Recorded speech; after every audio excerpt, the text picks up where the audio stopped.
洞房花烛夜，新娘却连碰都不让碰一下。新郎只以为是2个人还不够熟悉，并没有勉强。然而当他意外撞破这背后的秘密后，却是追悔莫及。修鞋匠冯明是个30几岁的光棍，然而近期突然有个女人看上了他，要将自己年轻漂亮的妹妹嫁给他。可姐妹俩之间似乎藏着什么秘密。结婚前，姐姐偷偷递给苏兰一瓶药，还将瓶子上的标签给撕了。吃完了我再给你弄，千万别断了。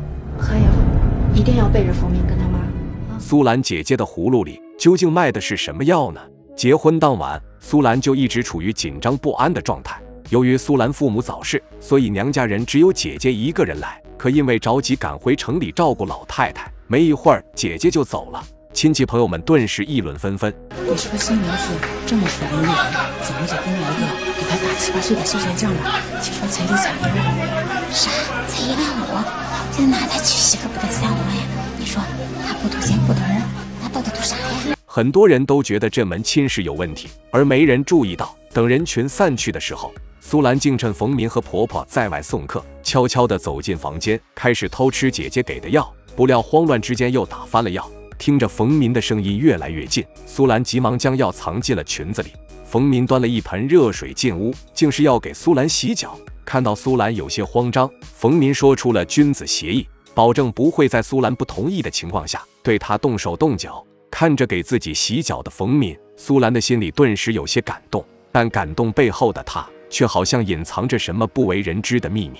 过了一阵后，心里也一直犯嘀咕的冯母找上了冯明，催冯明赶紧给他生个大胖小子。你这催的也太急了吧，这抠大棚长苗也没这么快呀！哎呀，你不知道，这女人生完孩子呀，心就定了。冯明觉得母亲多虑了，然而他不知道，屋里的苏兰看着已经见底的药瓶，却不安了起来，并很快向冯明提出想进城看姐姐。可当冯明表示想陪他一起去时，苏兰又改口说不去了。冯明以为妻子是太闷了，便带他去就近的镇上透透气，顺便找找适合修鞋摆摊的地方。可结果在路上，苏兰却一直心不在焉地看手机，并不停地往外发信息，而这个信息正是发给姐姐的。苏兰的姐姐收到短信后，面色顿时纠结了起来，沉思片刻后，也向苏兰回去了信息。另一头的苏兰则紧张地想看清内容，结果竟不小心崴了脚。冯明见状，顿时心疼不已，不顾大街上人多，二话不说就背起了苏兰。此时的冯明完全没注意到苏兰的反常，可家里的冯母却有了意外的发现。她在垃圾盆里发现了一个被撕掉标签的小药瓶。此时的冯母还没去多想，可晚上发生的一件事却让她疑心四起。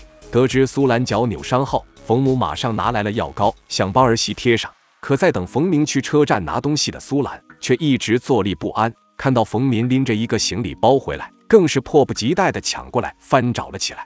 意识到自己行为太过反常后，苏兰马上解释，包里是姐姐找人捎进来的衣服，可却为时已晚。冯母对儿媳的举动已经起了疑心，趁冯明去打水的功夫，他便悄悄在门外偷看，结果却看到苏兰在偷偷吃药。这一刻，冯母心中马上有了猜想。而苏兰吃完药后，突然一反常态，主动对冯明示好，夫妻俩也就此修成正果。两人的感情在这晚之后逐渐升温，最终也顺利领取了结婚证。冯明重操旧业，摆起了修鞋摊，小两口的幸福生活才刚刚开始。可没人能料到，接下来发生的一件事却彻底打破了冯家的平静。正在跟冯明嘘寒问暖的苏兰突然想起什么，就急着往家里赶。而此时家里从菜地回来的冯母喊苏兰不在，却在床头柜上看到了那熟悉的小药瓶。想起前段时间在垃圾盆里见到的一模一样的小药瓶，冯母再次心生疑虑，于是便拿起小药瓶细看了起来。而恰在这时，苏兰气喘吁吁地赶回了家，并急忙抢过小药瓶。苏兰，哪儿不舒服啊？这啥药啊？这是胃药，我胃疼，老病了。面对婆婆的疑问，苏兰彻底乱了阵脚，而冯母也再也憋不住了。她觉得儿媳是背着她在吃避孕药，于是马上找到了冯明，想知道夫妻俩是不是商量好了先不要孩子。我都30多了，我能不想要孩子吗？那是他不想生。没有啊，他没说过他不喜欢孩子啊。冯明的回答并没有打消冯母的怀疑，他趁苏兰不注意时，偷出了小药瓶里的几片药，到医务室找医生确认这些药是否是避孕药，但因为药片上没有字，医生无法确认究竟是什么药。于是冯母就让医生开了一些和这些药片差不多大小的胃药，还谎称是自己胃不好。回来后又趁着苏兰在院子里扫雪，急忙来到房间，翻箱倒柜地找出了苏兰的小药瓶，用医务室开的胃药换掉了小药瓶里的药。冯母此举是想早点让自己抱上孙子，可他万万料不到，一个惊人的秘密却意外因此浮出了水面。4天后的清早，熟睡中的婆婆突然听到了奇怪的声音，儿媳苏兰此时竟像着了魔般，不仅认不得冯敏，还疯疯癫癫地大喊大叫。冯敏一边安慰着苏兰，一边让母亲给苏兰的姐姐打电话。等苏兰的姐姐来了之后，一切真相终于大白。原来苏兰在10岁跟父母进城时坐的大客车出了车祸，苏兰不仅受了重伤，还眼睁睁地看着父母当场死亡。她一时受不了刺激，就精神失常了。只要平常按时吃药，苏兰和正常人其实没区别。可冯母闻言却瞬间怒火中烧，没听说过哪精神病人跟正常人比的。要不是您把药给换了，他啥事儿也没有啊。咋着？那成我的不是了？他背着我吃药，我知道藏了啥心眼。行了，您就别挑理了。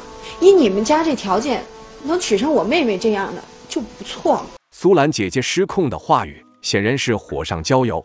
冯母在暴跳如雷中提出让冯民和苏兰离婚，冯民顿时陷入了痛苦的抉择中，整夜的呆坐到天明。苏兰夜里端水来给冯民洗脚，但冯民二话不说就翻脸走开了。白天给冯民端来了一碗面条，冯民更是甩手打翻了碗。夫妻俩的感情已然跌到了谷底。伤心欲绝的苏兰也再也坚持不住，她将瓶子里的药片一股脑地倒在了地上，全部踩稀烂后就离家出走了。2天后，冯民先一副生无可恋的样子回到了家，母亲急忙询问苏兰去哪儿了，可冯民却说苏兰要是没了更好。母亲闻言顿时急了，推搡着冯民盘问苏兰的下落，却发现从冯民的口袋里掉出了2万块钱。这时苏兰的姐姐也恰好来看苏兰，她顿时觉得冯民把苏兰给卖了。冯民的母亲赶忙劝架，说自己的儿子不会做出这种事。苏兰的姐姐最终选择了报警，而垂丧着脸走进屋的冯敏看见桌上的空水杯，却猛然又想起这段时间以来苏兰关心照顾自己的一幕幕，缓过神来后终于着急了起来，跟母亲一起上街找人，还沿路贴起了寻人启事。万幸的是，功夫不负有心人，失踪2天的苏兰最终被警方找到了。冯民得知消息后马上赶到了派出所，见苏兰的姐姐正自责地向苏兰道歉，冯民也一个箭步地冲上前去，蹲在苏兰身边不停地忏悔，并解释自己借2万块钱是为了跟苏兰好聚好散的。可在苏兰失踪的这2天里，冯民才意识到自己的心里早就给苏兰留了最重要的位置。冯民，对不起，其实我没想害谁，可我不能跟在苏兰身边一辈子，我就是希望有个人能照顾我照顾他啊，我照顾他。失而复得让冯明对苏兰倍感珍惜，他已经下定决心和苏兰共度余生。而冯母见状也终于放下了心结，见妻子意识还很模糊，冯明干脆将苏兰扛回了家。而苏兰吃完药后很快又恢复了正常。冯明做了一双苏兰当初在商场里看中的鞋送给了他，苏兰则织了条围巾，贴心的给冯明围上了。2人终于重新过上了温暖有爱的小日子。故事中不论是何困难，苏兰姐妹隐瞒病史结婚的做法都是不可取的，对被隐瞒的冯民一方显然也是不公平的。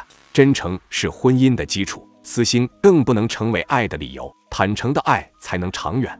好了，本期内容就到这里，喜欢的欢迎长按点赞加关注，我们下期再见。